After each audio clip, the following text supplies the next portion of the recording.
Thank you for having me. I do hope you're having a lovely end of term. Would you like some tea? Oh, yes, please. I might be better pouring.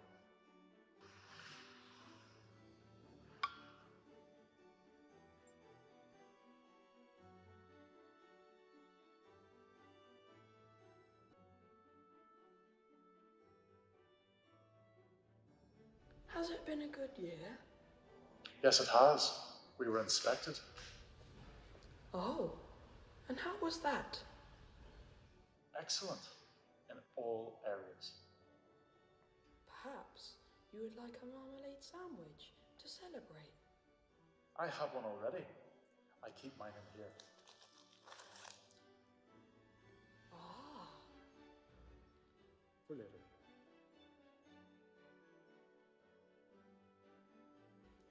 Headmaster, we can't be late again. Prize giving's about to start. Would you like to come with me to prize giving? Oh, yes, please. Happy prize giving, Headmaster, and thank you to all the staff for everything. That's very kind.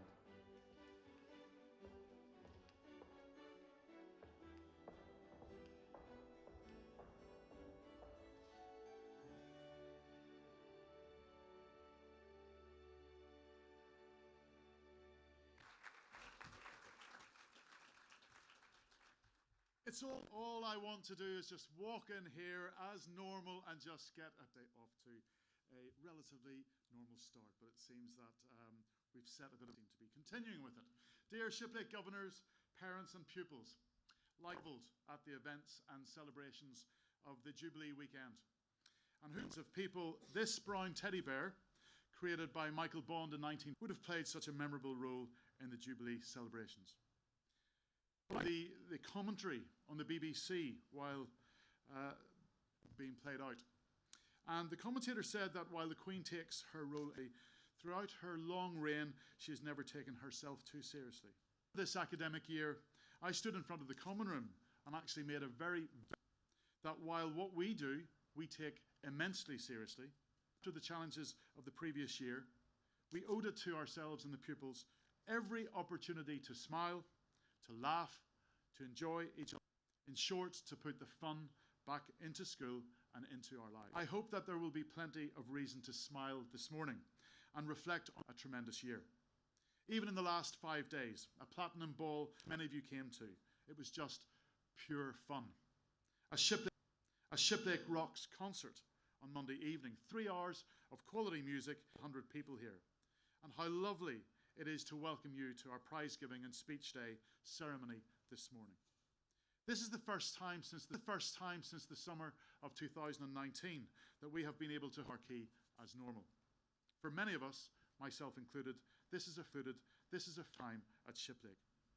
I hope that you have a lovely day and join the Shiplake staff in celebrating the many of our pupils. But first of all, one of the highlights of this year, right of COVID, we managed to put on several performances and 2 matinees of June Theatre. So we will start with a short excerpt from that musical, which will be followed by an address from our Chair of Governors, Sir David Tan.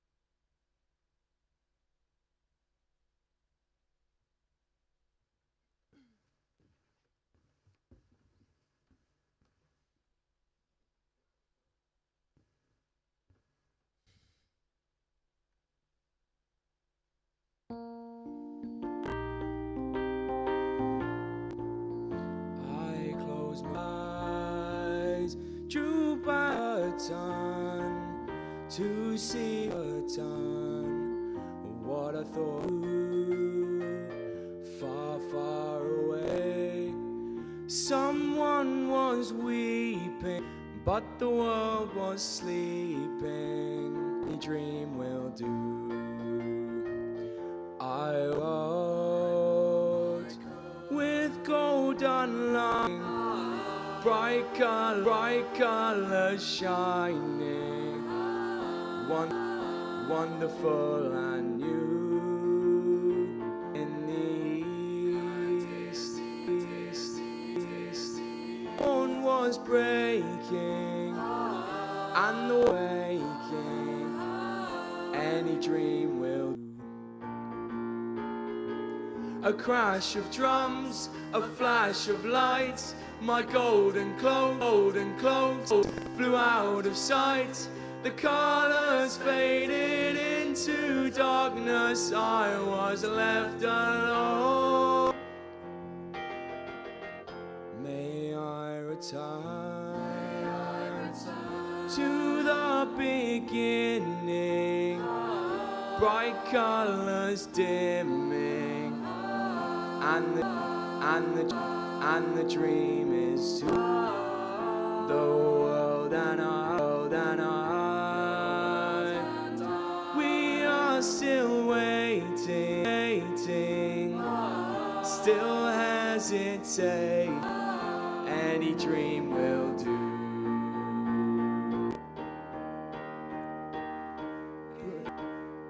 Bring me colored coat, my amazing colored coat. Bring me my colored coat, my amazing colored coat.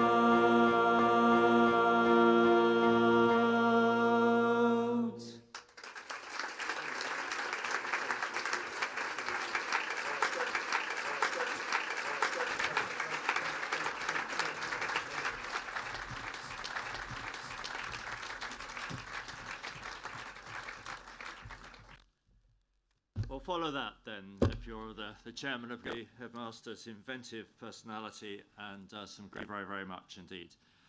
It's my pleasure to add my welcome to everyone today. Add to what's been said and celebrated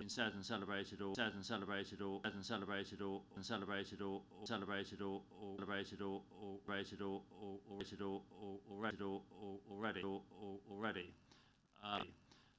This is my first really in person as the chairman, and it is just wonderful that we're all back together again.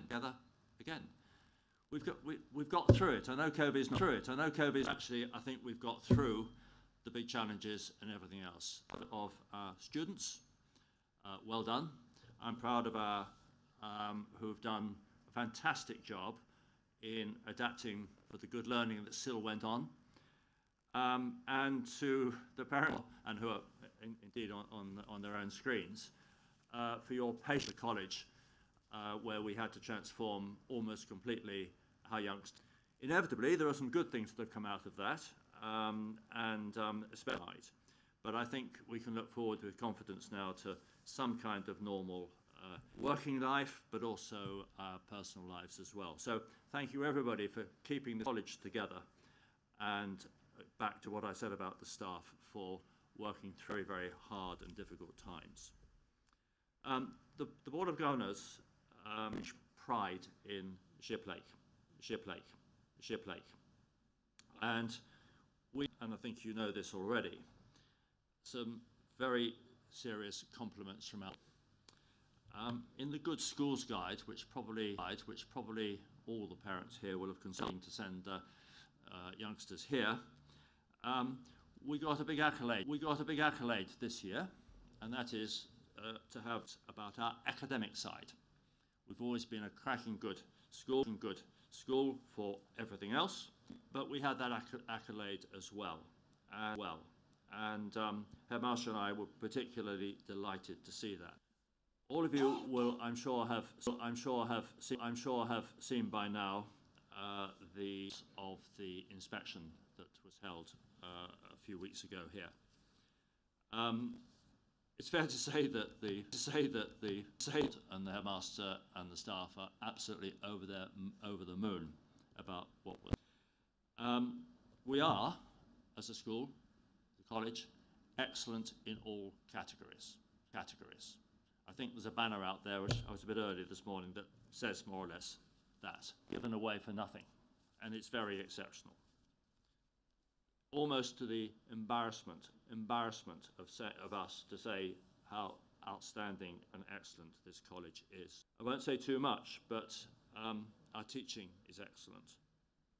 We have seen confident students and independent students attaining.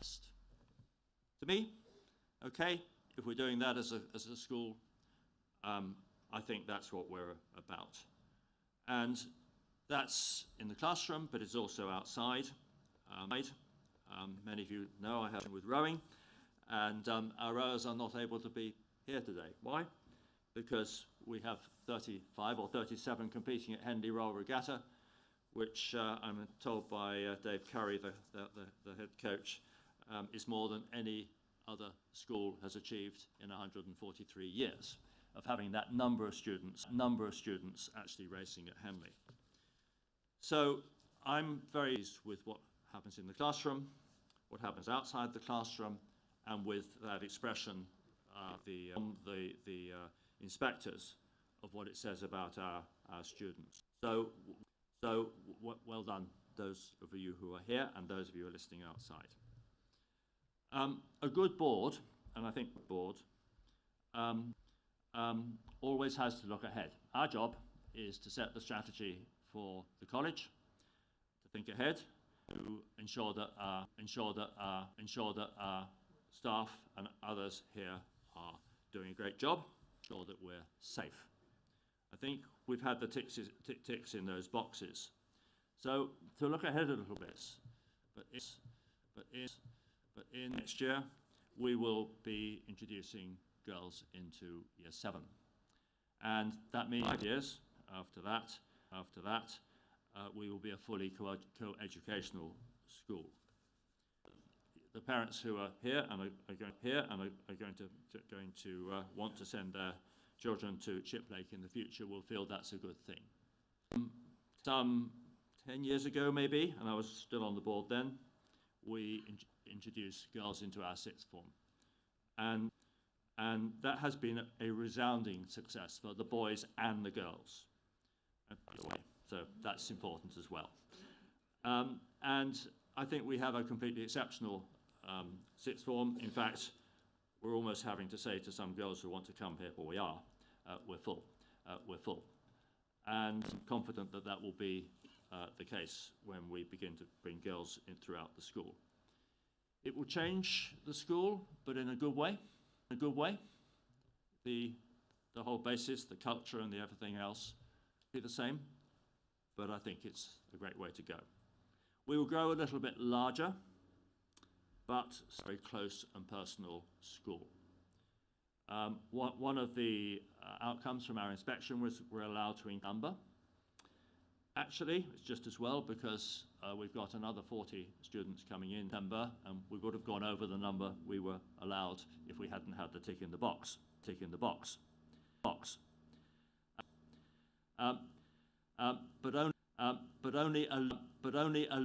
only a little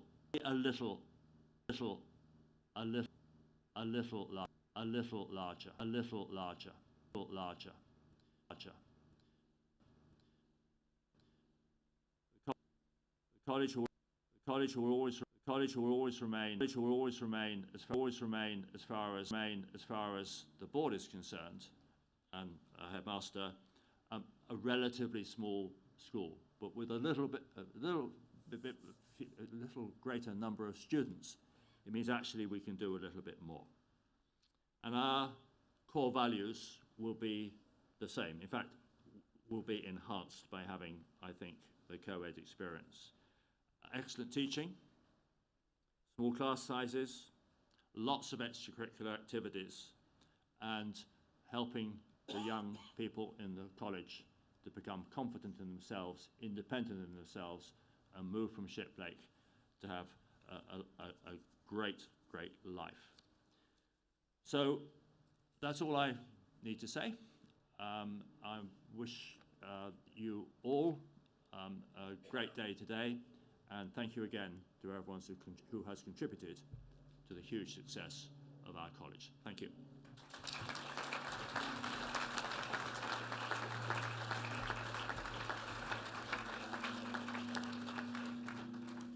So I mentioned in the introduction that this is the first time in 3 years that we have been back in this sort of setting for prize giving and speech day.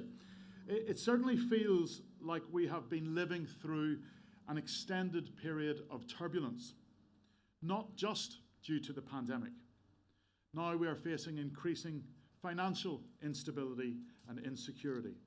War is on our relative doorstep, and maybe even America in its recent Supreme Court decision, which looked back 50 years rather than looking forward. If we thought that the 2021-22 academic year was going to be more straightforward, we were sadly mistaken. But how best do you navigate these turbulent times and choppy waters? A potential answer came in an article I read 4 days ago in the Sunday Times, an article written by the quite brilliant writer and observer of life, Matthew Said. He reflected on his own success and asked the question about how much was it down to him, his talent and ability, or to what extent was it down to other factors? In particular, how much did it have to do with the contributions that other people had made to his life? He concluded that we exist not in isolation, but in an intricate ecosystem without which none of us could survive, never mind flourish. He uses the analogy of ants. We might look to understand an ant colony by examining the ants within the colony.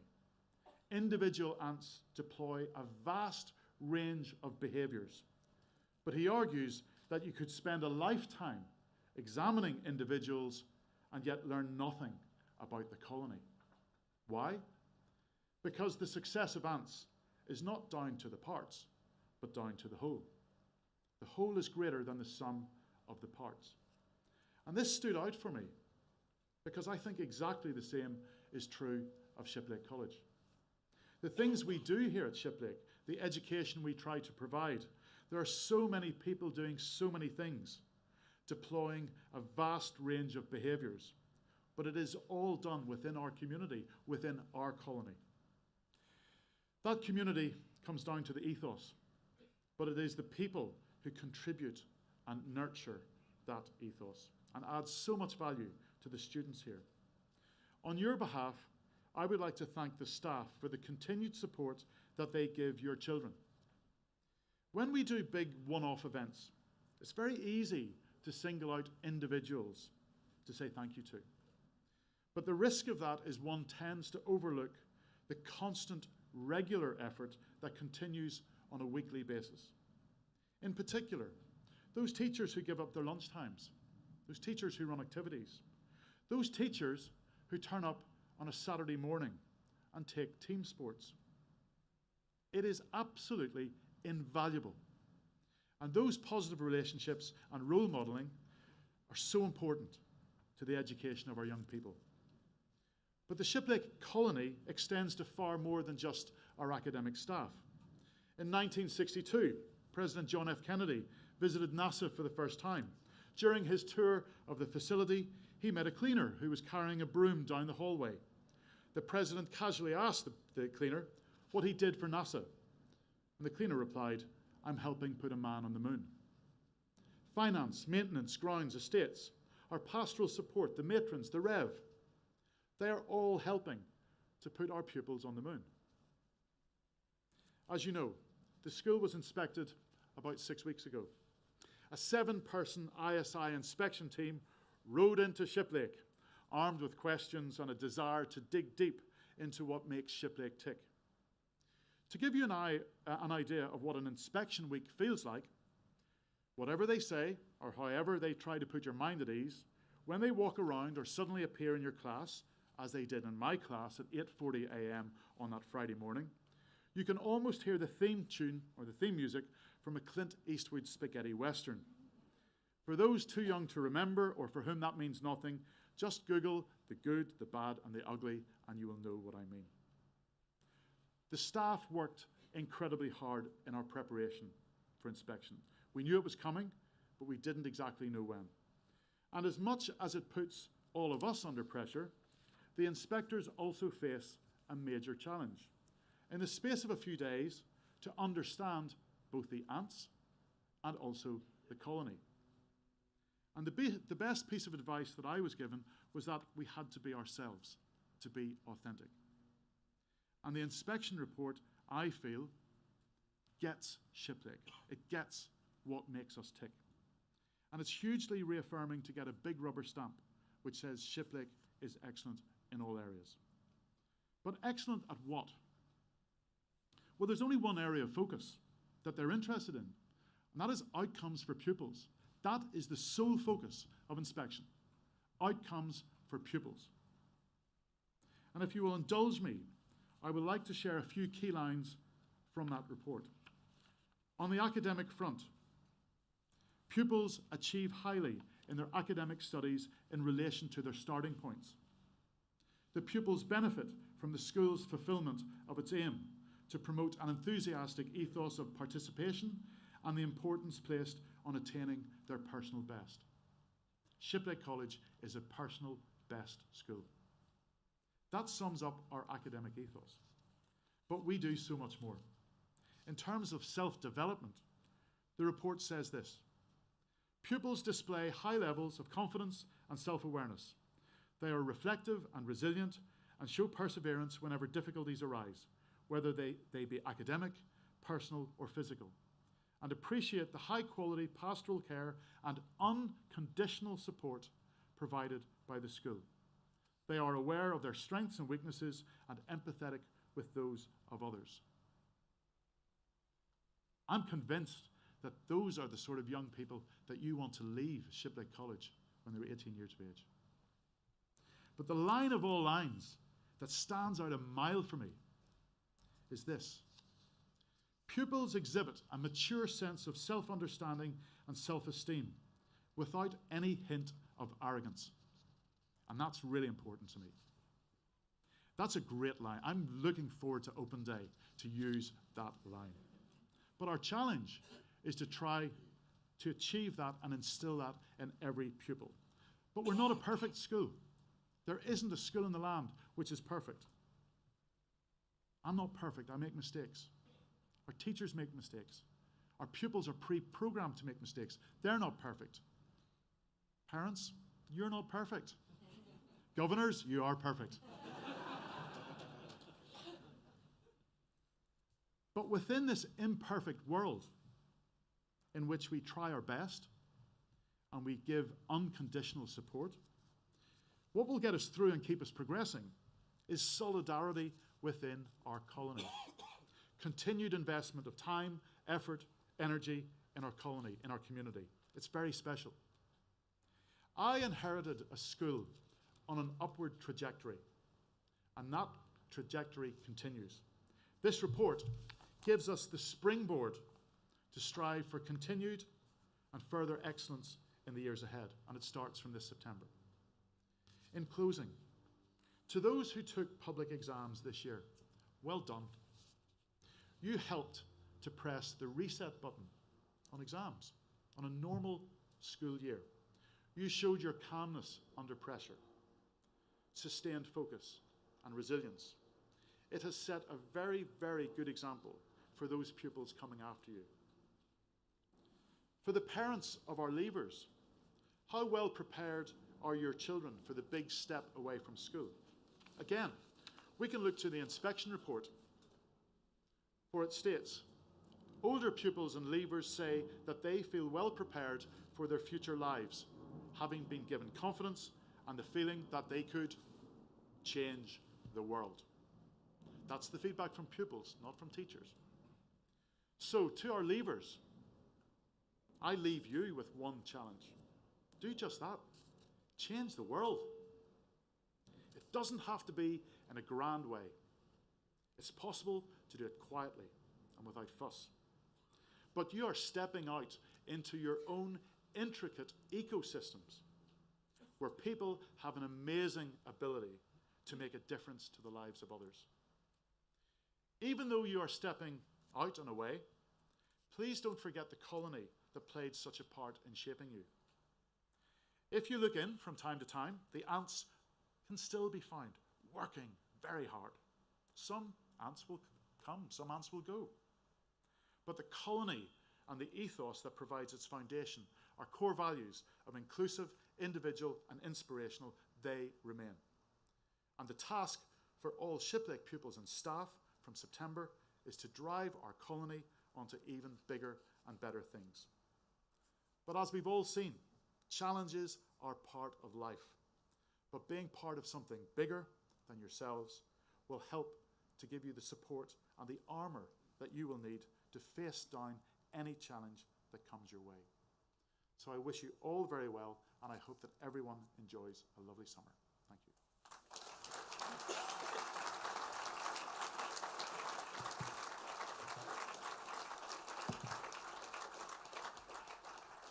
Now, part of the welcome that we gave the inspectors was with a piece of poetry. We commissioned our poet laureate, Year 8 pupil Matthew Perry, to write a poem for the inspectors, which we had on the wall in the inspectors' room, and we also had it in a welcome pack in their files. So Matthew, would you like to come up and just read one of your poems? Thank you.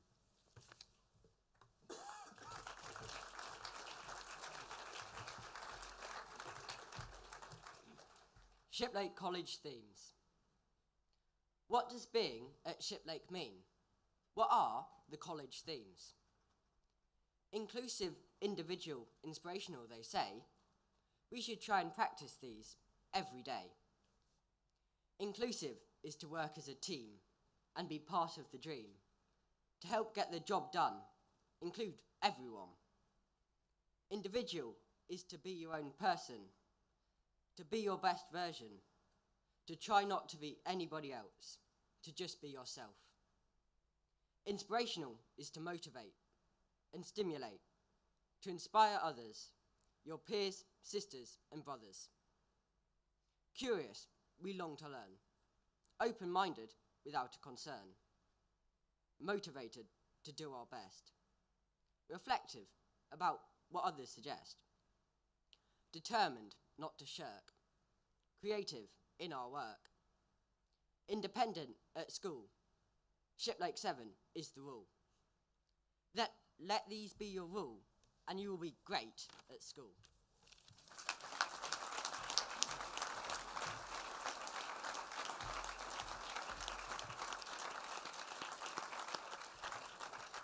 Thank you very much, Matthew. Good morning, everybody. We now come to the presentation of prizes, starting with the form prizes for academic achievement. In Year 7, these are awarded to James Martin and Lucas Suyatin, and in Year 8, Zach Fisher and Will Griffith.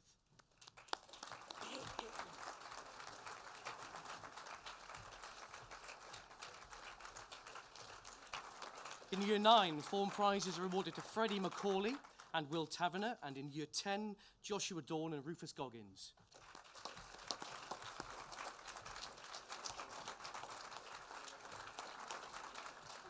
And in Year 12, form prizes are awarded to Jamie King and Joseph Rogers.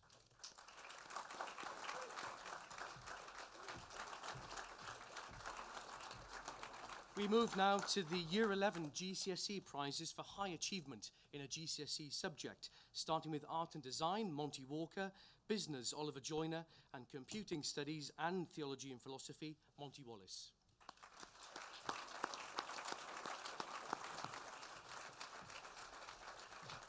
In Creative Eye Media, the award goes to Kai Askey. In Design and Technology, Ben Brooks. And in Drama, Noah Scotchbrook.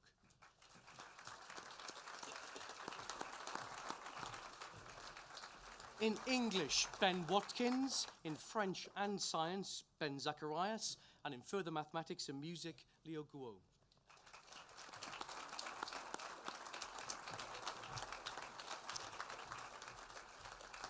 The GCSE prize in Geography is awarded to Alec Veach, in History and Psychology, Ed Houghton, and in Mathematics, Silas Lee.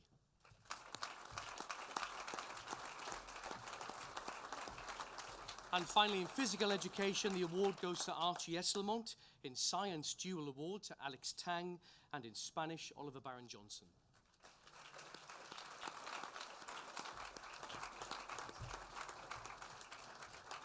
And the GCSE Results Prize for 2021 is awarded to both Matthew Grundy and Jamie King.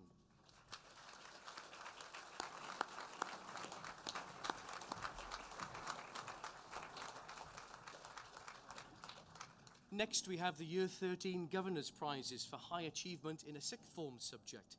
And these are awarded to, in Art and Design, Alex Rowe, in Biology and Further Mathematics, Sam Waller, and in Business and ICT, William Taylor.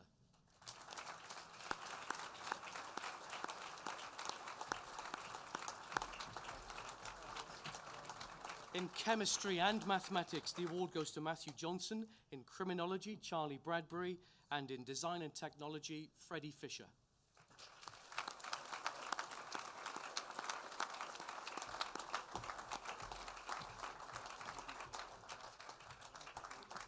In Drama, the award goes to Alex Taylor McDowell, and in Economics and Physics, Jake Birch.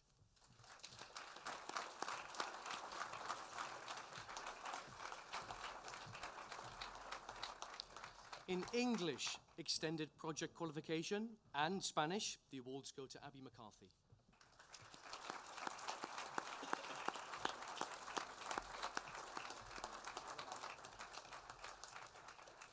In Geography and Psychology, Emily Lambert. In History, Edward Dallas. And in Media and Sociology, Sophie Murray.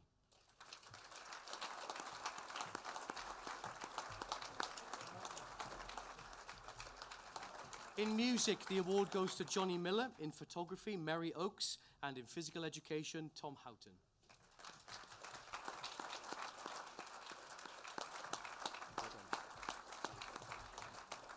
In Politics, the award goes to Jay Angel. In Sport, the award goes to Wallace Fisher. And in Theology and Philosophy, Georgina Garner.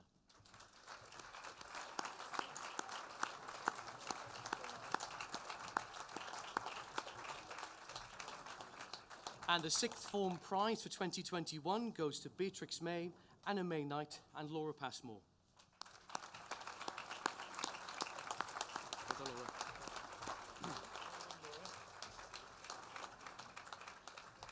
Now, you may have heard that some of our rowers are racing at Henley today, and recognising the fact they need to get there to practice, we'll start the special awards section with the award of the Trotter Award for International Sports Representation, near the bottom of the page. And this goes to Jake Birch and Freddie Middleton.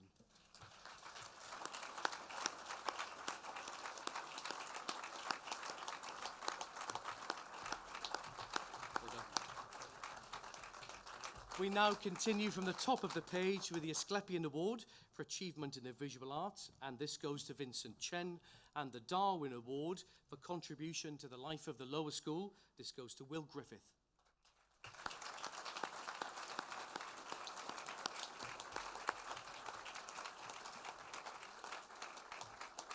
The Davis Award for Contribution to the Sporting Life of the College goes to Jay Angel, Jed Blacknell, Georgina Garner, Mary Oakes, and Mia Vickerman.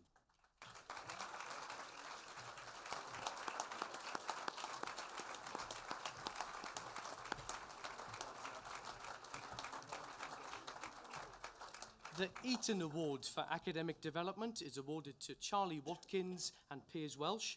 The Exemplum Docket Award for Academic Endeavour Beyond the Classroom goes to Matthew Grundy, and the J.W. Whittington Award for the CCF Cadet of the Year goes to Max Dagg.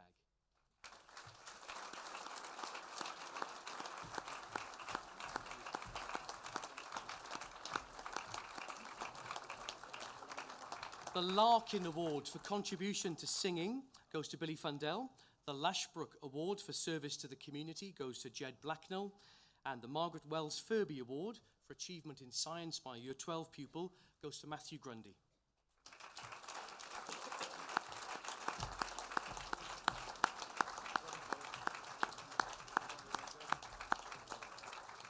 The Rupert Mackey Award for Contribution to Religious Life goes to Jed Blacknell and Abby McCarthy, and the Salmon Award for Contribution to the Performing Arts goes to Sam Borg.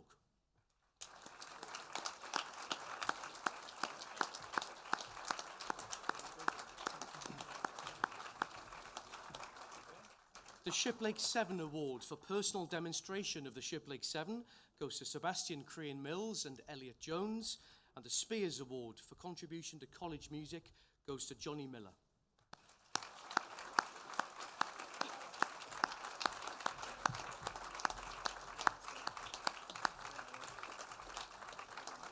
The Wagner Award for endeavour shown in college expeditions goes to Martha Berry and Fred Fox, and the Gold Duke of Edinburgh Award goes to Harry Batchelor, Emily Lambert and Harry Stokes.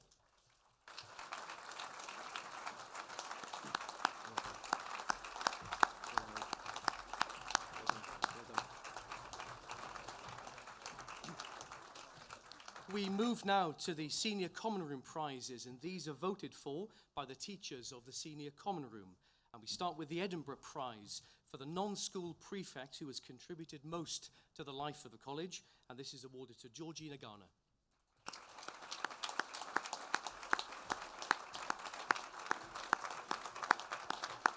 The Matthew Bevin Prize for the most industrious Year 11 pupil is awarded to Monty Walker.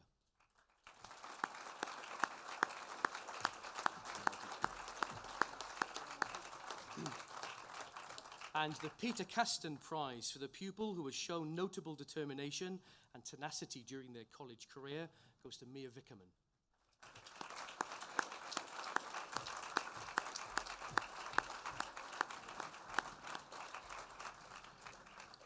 Before we move to the Headmasters Awards, I would like to celebrate the achievement of those pupils awarded Blazers this year. And the Blazer is the highest accolade in a pupil's chosen field, and you will already see many of them being proudly worn. I would like to read the names of all winners this year and then invite those pupils to stand to receive our applause. So in football, Thomas Carpenter; in tennis, Jed Blacknell; in girls' sport, Georgina Garner, Emily Lambert and Maddie Adams; in art, Jack Linsky and Alex Rowe; in photography, Charlie Neal and Jensen Perry; in drama, Alex Taylor McDowell and Sam Bork; in rugby and cricket, Jay Angel; in cricket, Oliver Stalder; in rugby, Henry Kunzig; in music, Johnny Miller and Tom Stewart. Well done all, please stand.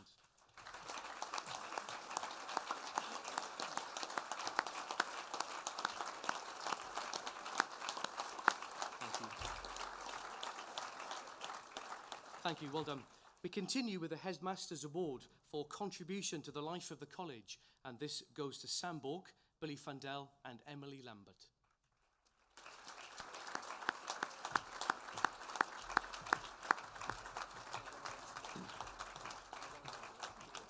The Spirit of Shiplake Award for upholding the core values of our school goes to James Braun and Gus Elliott.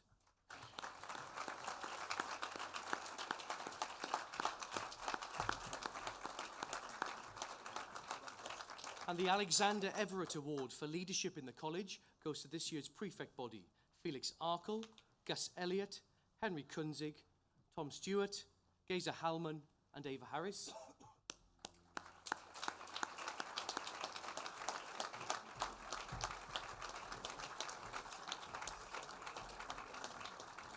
Izzy Hepburn, Emily Lambert, Abby McCarthy, Mary Oakes, Millie Short and James Braun.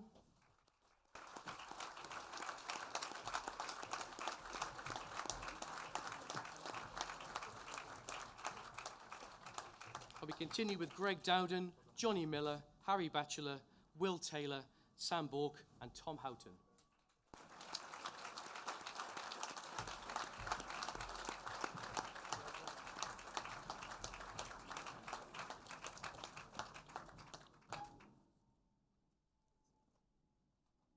And finally, we acknowledge this year's pupil leadership team, the deputy heads of college, Billy Fundell and Sophie Murray.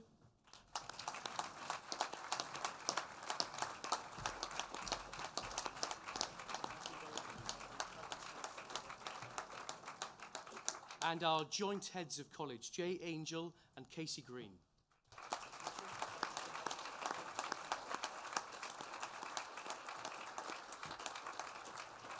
This concludes the presentation of the prizes, and well done to all prize winners. Thank you.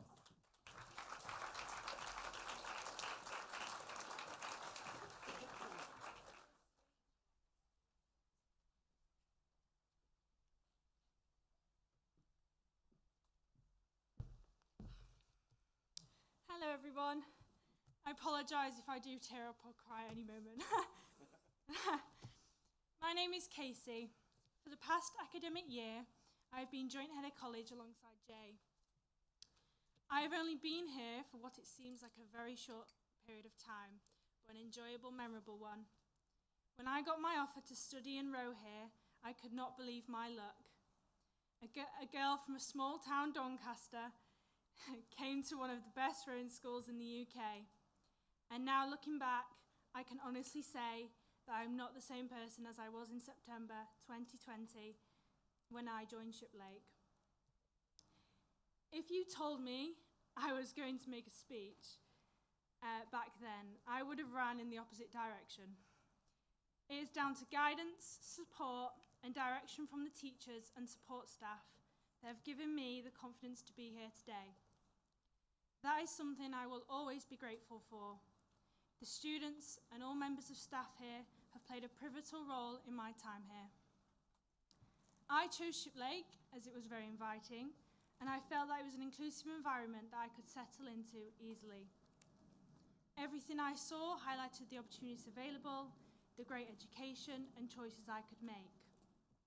As a full-time boarder, spending so many hours within the school, it has been important to feel included and comfortable in my surroundings. So what have I learned as a Shiplake pupil? I've learned I can achieve things I didn't think I could. I've been challenged in school, rowing, and on a personal level, learning valuable skills and independence being away from home. Most of all, I have gained confidence, my grades have improved, and I have learned how to prioritise things in life. There is no doubt that I would actively encourage both prospective and current pupils to try everything that is on offer at Shiplake. As the saying goes, you never know until you try. And this is something I really embodied whilst I was here in order to get the most out of my time.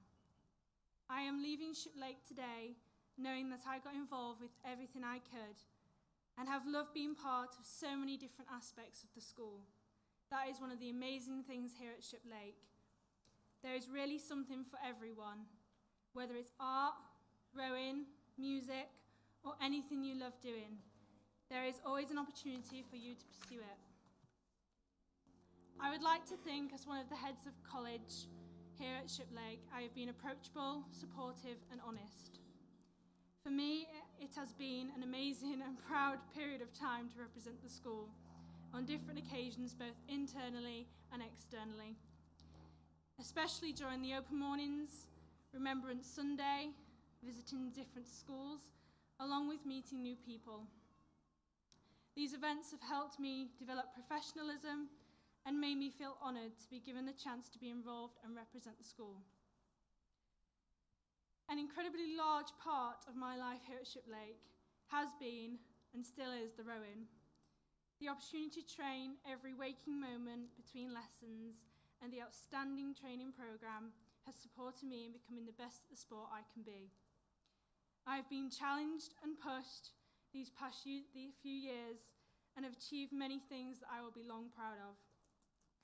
Alongside my academic studies, rowing has allowed me to develop many key skills such as independence, time management, and organisation, all of which has set me up well for the future endeavours. Due to all the hard work and determination of myself, my teammates and coaches, I am proud to say that I have been lucky enough to win 2 gold medals at Nat Schools and qualify for Henley Row Regatta both years, creating a piece of Shiplake history, which is such a great way to draw my final season to an end. To my rowing coaches, I started this journey with 2 goals: to race at Nat Schools and qualify for Henley. I have achieved this and more. It's been worth the hard sessions and early mornings, so for this I say a huge thank you to the whole team. To the Year 13s, we have faced many challenges as a year group. We did not sit GCSEs and began our year in a global pandemic. I'm not sure how experiences would have been different, but I do know it has made us stronger. We developed long-lasting friendships, and we have been encouraged by the teachers who made our journey here one to remember. We have opened and closed a life chapter together, I wish you all the best and look forward to this evening's celebrations. I'd like to thank teachers for creating an environment of support and enthusiasm for your subjects, which engages our learning. Additionally, to the boarding staff and support staff who dedicate so much time to the boarders, making us feel welcome in a homely environment, knowing that we are cared for and for maintaining constant focus on our health and well-being. Mr. Howe, thank you for giving me this opportunity as Joint Head of College. As I said earlier, my confidence has improved, and before Shiplake, I would never have stood in front of people and done a speech. We can see how times have changed. Credit to this goes to the school and the people who have given me the chance to be the best I can be. But there is one more thank you I wanted to make today, as without these people, I wouldn't actually be had the opportunity to come to this school and make this speech in the first place. I would like to thank both my parents for giving me this chance, having never thought I would be in a private school, never mind in Henley, for the support throughout the 2 years. Thank you.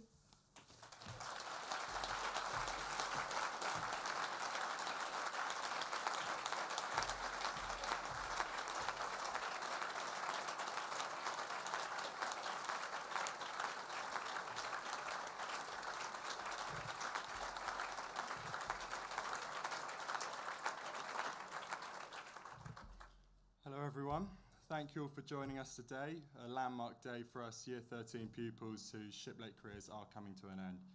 It's good to be back to normal. Last year's prize giving was a much more toned down event with some restrictions in place and a lot less people in the sports hall rather than a big marquee like this. The year before that we weren't even able to have one at all, so it just makes it even more special for us to all be here today. I'm the first head of college to have been a product of the lower school, so I'm the first one to have spent the whole 7 years here. I've also boarded and been a day pupil, so I'd say that I do know the school pretty well, whether that's the buildings, people or culture. But then yet again, 7 years isn't really a long time at all compared to some of our teachers who've been here for the best part of 25 years. So there must be a reason why our students and staff want to be part of a community like ours for so long. Sure, as pupils, we all have our moments of getting frustrated with school life. I can remember when running school council meetings this year with Katie, Billy and Sophie, and so some members of our younger year groups, they weren't overly happy about being given infractions and detentions for what they call minor things. Something just like turning up 20 minutes late into the lesson and then giving an awful excuse of, "Oh, sorry, miss, I was talking to matron," which I'm sure all the teachers have heard. For me, it was in the lower school with our house mistress, Mrs. Higgins, and she would ban tuck for the whole year group if one of us got an infraction, and we were just 11, 12 and 13, so we didn't take it too well. Shiplake's changed a lot since I joined, and by hearing from others, you learn how different the school inevitably is compared with a few decades ago.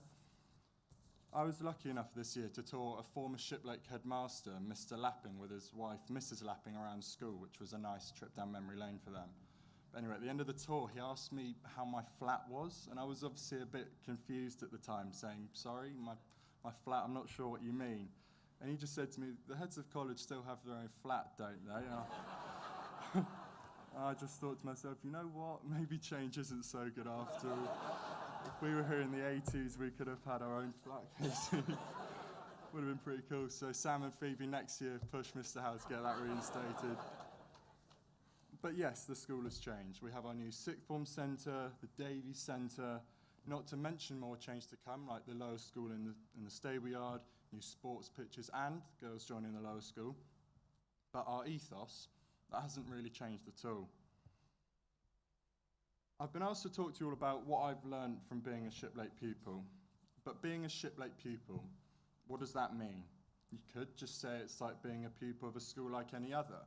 I, for one, have always said that schools are schools and that most of them are going to serve their purpose or do their job of teaching their students.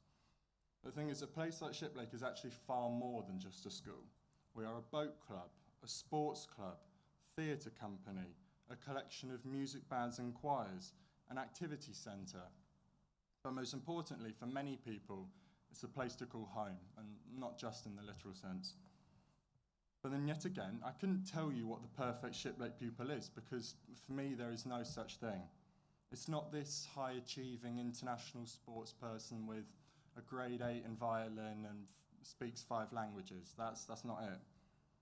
The Shiplake 7 has been used as a guide to display the characteristics of a Shiplake pupil, and while it no doubt has its merits, I wouldn't say it's entirely what makes a Shiplake pupil.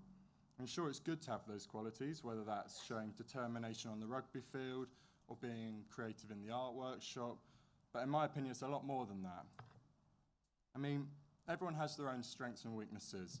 Some people aren't suited to the rugby field in the same way that I don't have those musical traits that would make me best suited to the music department. That's my mum's opinion, by the way. I think I'm quite good at singing. But one of the main things I've learned from Shiplake is that having weaknesses isn't a problem in the slightest. What's more important in a Shiplake pupil is buying in.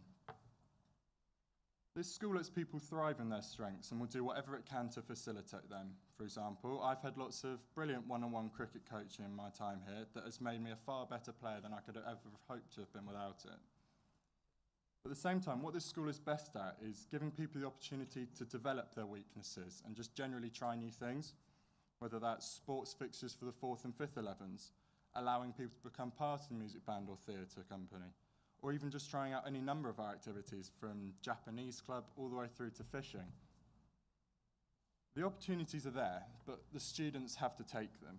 This is what buying in is all about. You have to commit to at least giving things a go. And if it doesn't work out, then maybe it wasn't meant to be. I was never a rower. I was asked to when I was younger because I was always quite tall for my age. And I did it once in year 8, but then I fell in, and I just basically there and then decided I'm never doing this ever again. Ball sport's probably more my thing, I think. But nonetheless, I can still say I've tried rowing. I can also say that I can play the piano a bit. I've played Lady Macbeth. I've done kayaking, been cliff jumping, done conferences as joint head of college. The list goes on. This is what I've learned from being a Shiplake pupil. To try new things, develop your weaknesses, not avoid them, and buy in. Yes, I leave Shiplake today, but after so long here, my connection with Shiplake won't just go like that. And that's not just because my brother will be here next year, but I'll keep coming back. I will always be thankful for the opportunity Shiplake has given me, and more importantly, the teachers who have watched me grow up and helped me become the man that I am today. I hope you have a great day, and it will be nice to catch up with some of you outside after, before us Year 13s have our Leavers Ball later. Thank you, everyone, and thank you, Shiplake.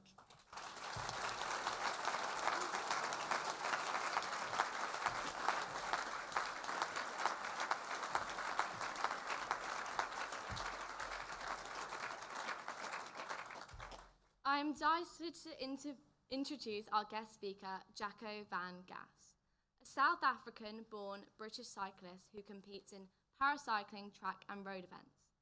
At the age of 20, he moved to the UK to join the British Armed Forces. After finishing his training in 2007, he became a member of the Parachute Regiment. In 2009, in his second deployment to Afghanistan, he was hit by a rocket-propelled grenade, losing his lower left arm, puncturing internal organs and suffering a collapsed lung and a fractured leg.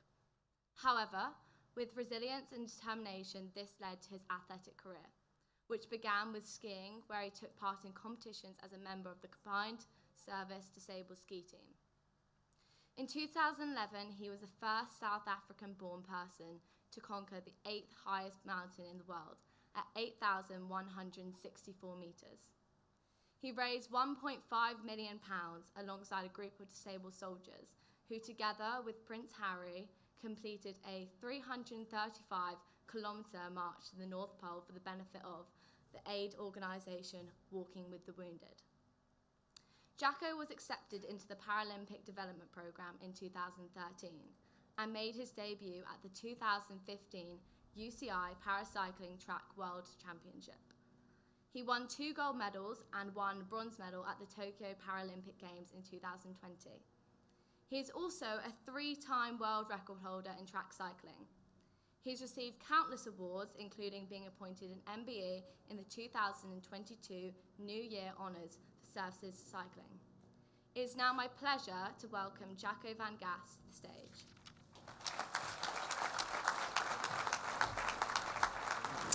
I got Jaco. Feeling a bit nauseous out there.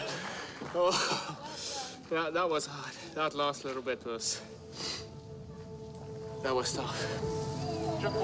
Life will test you in every moment. It is how you react that defines you. Come on, push yourself. One more. And when you thought that you've had everything thrown at you, One more. life will test you once again.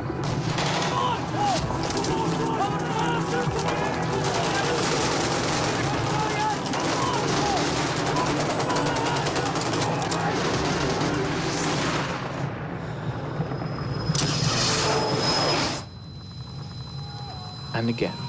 Jaco! Stay with me!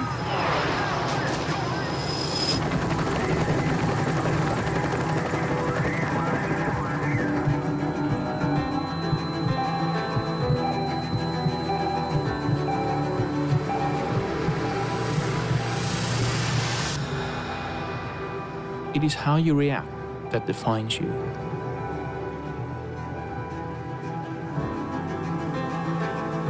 The ability to push yourself somewhere beyond.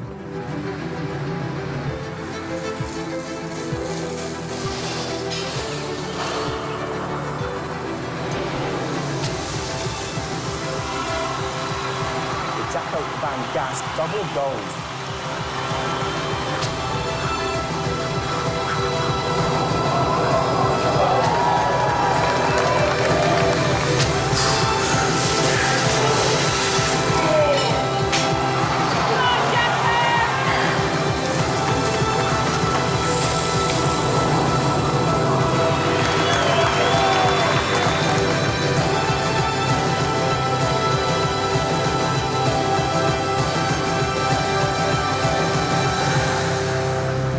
You are more powerful than you'll ever know.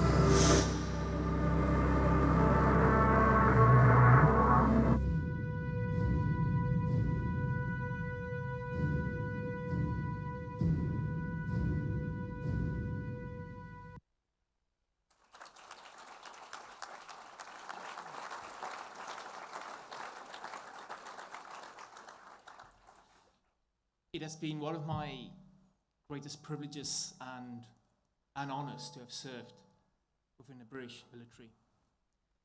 I was a member of the Parachute Regiment, and it was on my second tour of duty to Afghanistan in 2009, right at the back end of it, with a mere 2 weeks left in theatre when we deployed on what would have been one of our final missions, our final operations, when I sustained life-changing injuries. It was a very successful operation, and on our way back into the desert to where the helicopters were going to land and pick us up, a call came over the radio from the pilot saying that he wasn't happy with the landing site, and he's given us coordinates for a new pickup point. Making our way in the cover of darkness to our best of our ability to the new pickup point, we came across what was at that point unknown to us, a Taliban stronghold. In about a 45-minute extreme firefight, 2 RPGs, rocket-propelled grenades, was fired from my left flank. The first came over our heads and exploded in the distance, and the second one was fired low, bouncing and ricocheting off the ground, heading towards me. And in the side of my night vision goggles, I can just see this red glow heading towards me, and the sound of this rocket just getting louder and louder. And I knew that this was going to be extremely close. And in a split-second reaction, I twisted my head away and I turned my back to the oncoming rocket. And in that very moment, it made impact. The blast blew me a couple of meters away from my original position. Being dazed and confused, not knowing exactly what just happened, I can still hear the firefight continuing in the background. And all that's going through my mind is I need to get back up into this firefight and I need to continue suppressing the enemy. It's when I tried to sit back up and hold my rifle in a correct firing position that I realized that I'd lost my left arm. I laid back down, I started applying self-help, and very luckily one of my teammates recognized I was out of position, came crawling over and helped me with medical aid. About 30 minutes later, we managed to get some helicopters in to fly us out of the situation. And it's once on that helicopter, flying back to safety, that I knew I was going home. Dead or alive, I was going home.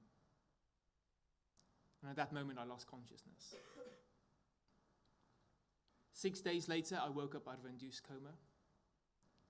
Seeing friends and my family's faces was very confusing because my last clear memory was being in Afghanistan in a firefight.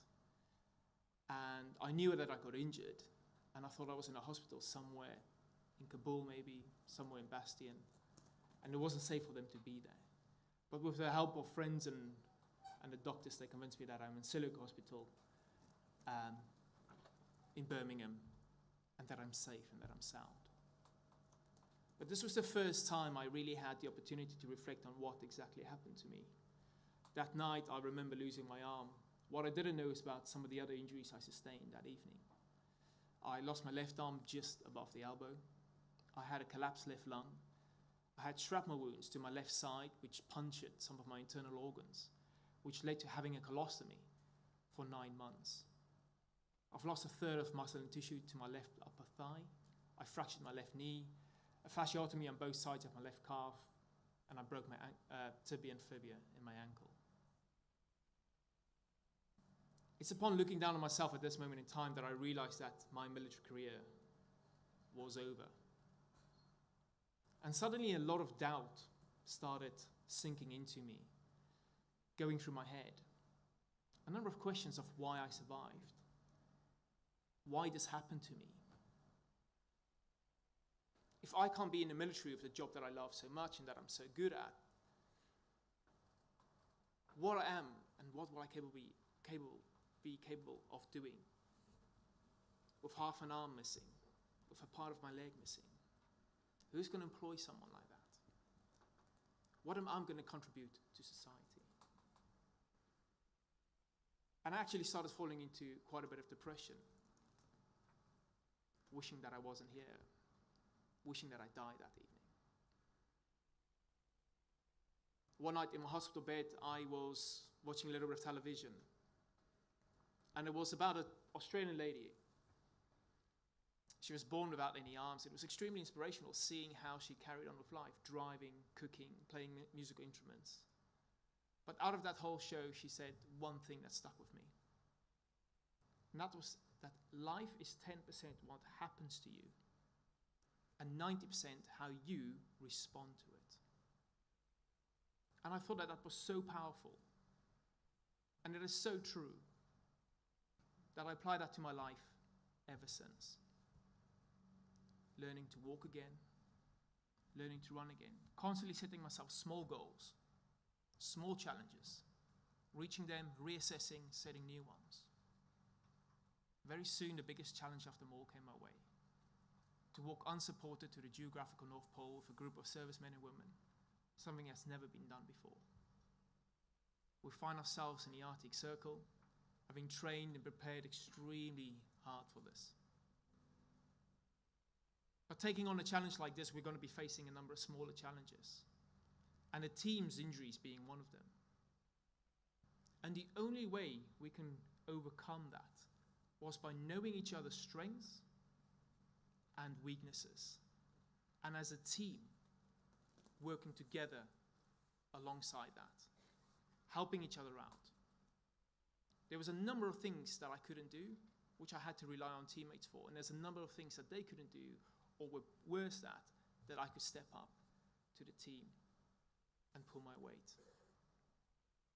Having faced multiple days of dragging a slate for anything between 12 and 15 hours a day, looking out for polar bears, thin ice, open water leads. After 14 days, we finally made it. We stood on top of the geographical North Pole, achieving something that so many experts in that field said we can't achieve, that the injuries we carry is too severe. The distance we wanted to do unsupported was too long. proving them wrong was quite enjoyable, really. Having succeeded in the North Pole, we landed at Heathrow, and the question on everyone's lips was, what's next? And we soon came up with a new challenge, to put a wounded soldier on top of the world once more, to take on Everest, 8,850 meters above sea level. This is a whole new challenge in itself. And a new team was selected, and I was very fortunate to be part of that team once more, playing a different role within a charity as a mentor to some of the other team members, but also my ability within higher altitude environments. We found ourselves at Everest Base Camp, starting our acclimatization phase. And after a number of weeks, we were finally ready to take on this great challenge. Heading off from base camp to Camp 2 was really a tough struggle. We faced avalanches on a regular occurrence, but being quite cold and quite wet and very tired, we reached Camp 2. We stayed there for a few days and then made our way up, further up the mountain. Attempting to reach Camp 3, again due to extreme weather conditions, a decision was made to go back down to Camp 2 and wait out a number of days. We've attempted once more, and again, very high winds determined us to turn around and not reach Camp 3. A decision was made to actually go back to base camp, where it's a lot more comfortable for all of us. There's a big storm due to hit the mountain, hopefully making it a lot safer for all of us to climb, and then we'll make a second summit attempt. Back at base camp, we got called into the big dome tent, and Russell Bryce, our expedition leader, told us that it's just not safe enough, that our expedition is cancelled. Now, this was a big blow to all of us. At that moment in time, we were, goodness me, I think nearly 10, 11 weeks on the mountain. 11 weeks away from our loved ones, our family, and now we got to go back and tell them that we failed, that we didn't make it. And that was very hard to do. Whilst at base camp and getting ready to go lower down the mountain, I was having a conversation with a friend, and he sent me this message reading that success is not final, failure is not final, but it's the courage to continue that counts. And at first I didn't quite understand what he meant by that. And about a day or two later, I kind of realized that what he meant was that if we go back to myself in that hospital bed, wondering where life will take me, wishing that I wasn't here, and now following that journey back of getting myself better, learning to walk again, learning to run again, going on to do so many other amazing things, learning to ski, running a number of marathons, getting pretty good on my bike. The pure fact that we attempted Everest, that in itself is mission success. Coming back from Everest, it was time for Olympic and Paralympic Games in London. I was fortunate enough to be a torchbearer, and I was absolutely grasped by the atmosphere. Having been in some of the stadiums, seeing just how these athletes perform to some of the best possible what human bodies can do, seeing the crowds, how inspired they are and how they cheer them on, a little seed was planted, and I wanted to become a Paralympian. I set my sights on Rio 2016, very soon picking up a number of medals within British cycling. But come the selection for Rio, I didn't make it. I wasn't on that plane. And again, a huge setback for me. Because at that moment in time, I lived my life by one question and one question only. What's going to make me faster on the bike?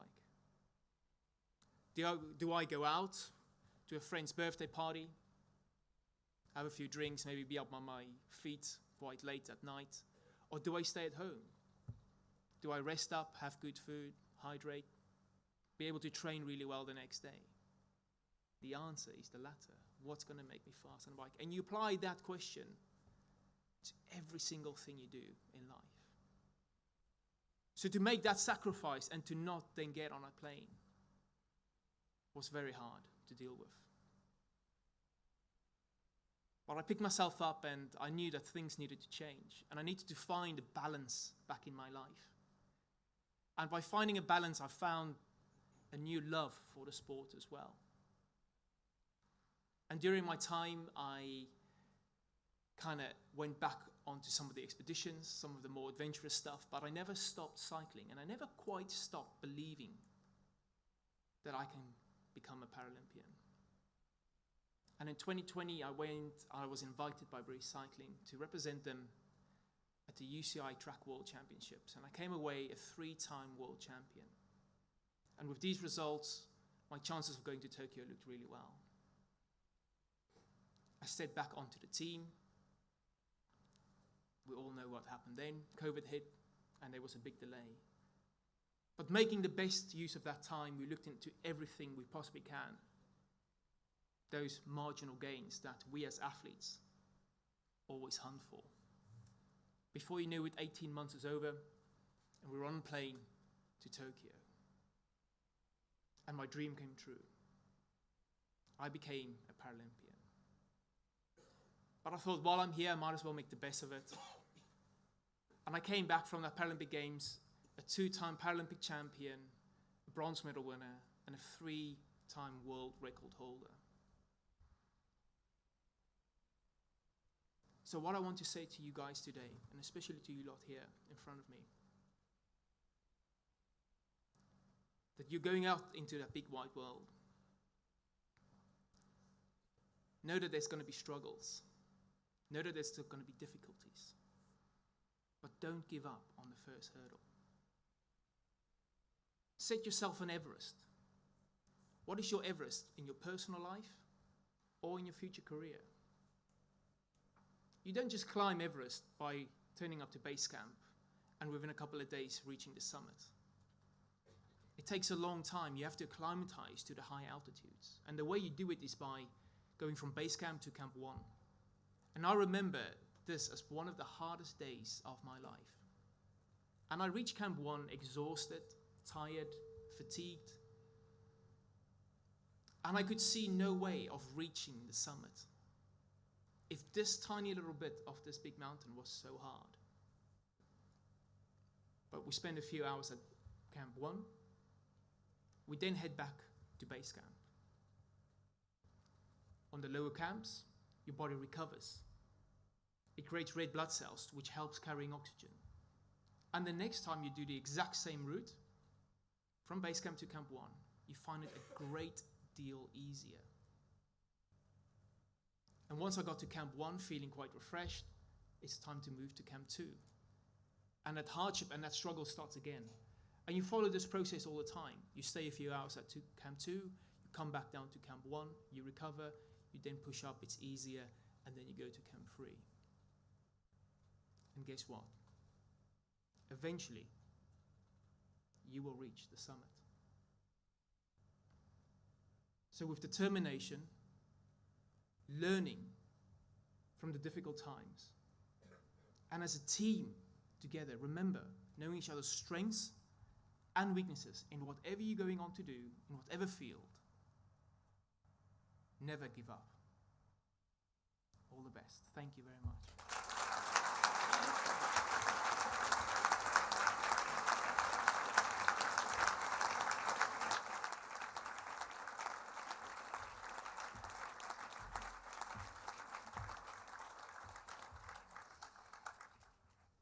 Jaco, it's fallen to me to say a big thank you on behalf of everyone here for sharing your story with us.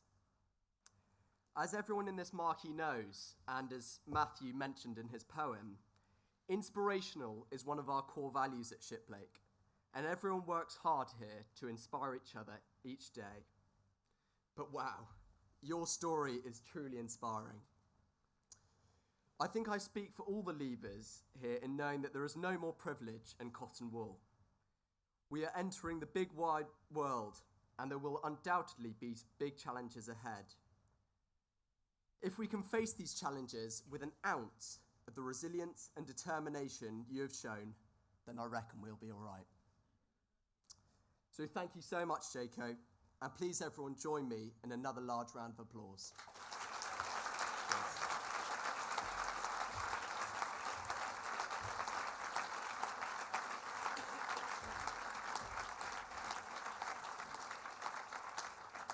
So we're almost there.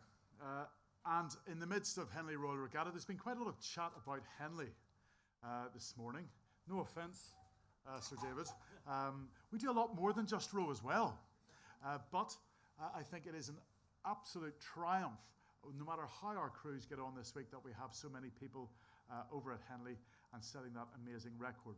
But as I say, we do a lot more than just row. And I'm going to hopefully share with you a little bit of evidence of that. And we will close with this, and then please make your way out onto the front field and have a great summer, everybody. We do more than just row, row, row, row, row. We do much more than just row. So, it's our prize giving day. It's our prize giving day. We are getting ready, and there isn't a cloud in the sky. No clouds allowed in the sky. Hey, did you hear that we've had a great year? Another. Are you telling this story or am I? I'm sorry, will you please go on? Our dramedy team music. Lots of concerts. All parts of the Shiplake magic. So much my brain hurts. Thriving in a pandemic. Challenging time, but anyway. We do more than just row, row, row, row, row. We do much more than just row. Hey, golden easels showing off a pottery and painting. Lecture theatre buzzing with question time debating. End of year exams are back in the sports hall. Shh, shh, shh. Diversity, equality, and feminist societies. National competitions of different varieties. Far too many to mention, the list is exhaustive. Are you exhausted? Race for Ukraine. Joseph's colored dream coat. COVID again. Back to lessons remote. We planted a tree for the Queen's Jubilee. We do more than just row, row, row, row, row. We do much more than just row. 4 wins and a course record at the school's head. Can they win Henley Women's? Everyone said medals galore. We triumph, yeah, that school's and so far unsaid. Good luck at HR for this week ahead. We showed them we excelled at much more like the girls, taking sport to new heights. We showed them we can win the school's leagues and our netball and hockey night lights. Oh yes, because that's the Shiplake We way. showed them we were academic, exemplum docet, accelerated reader, so they could hear our Critics, sound. we want not a sound out of you. To the inspection, Rowing. Yeah, about that rowing. It's not about us rowing. The truth is we're great at rowing. Regatta, the boat club sing. Get on the river.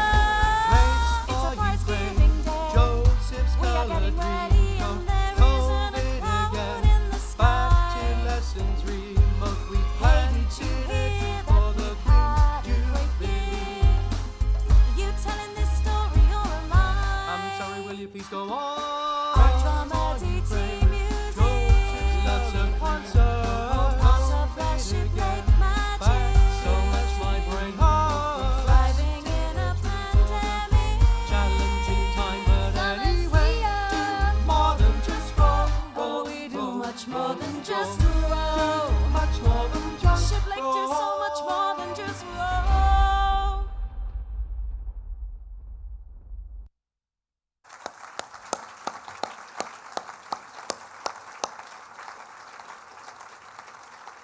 So thank you very much. Thank you very much to our marketing team for putting that together. As you can see, that's a real culmination and celebration of what has been a memorable year. We do much more than row, but you know something? We are competitive when it comes to our rowing as well. Therefore, to our first 8 who are rowing late afternoon, all the very best to you, and to our girls' quad who are rowing, I think, on Thursday. Good luck to you as well. But I feel that we're all there. We're all there with you. You're not on your own. You've got this whole Shiplake colony rowing with you. So everybody have a fantastic summer.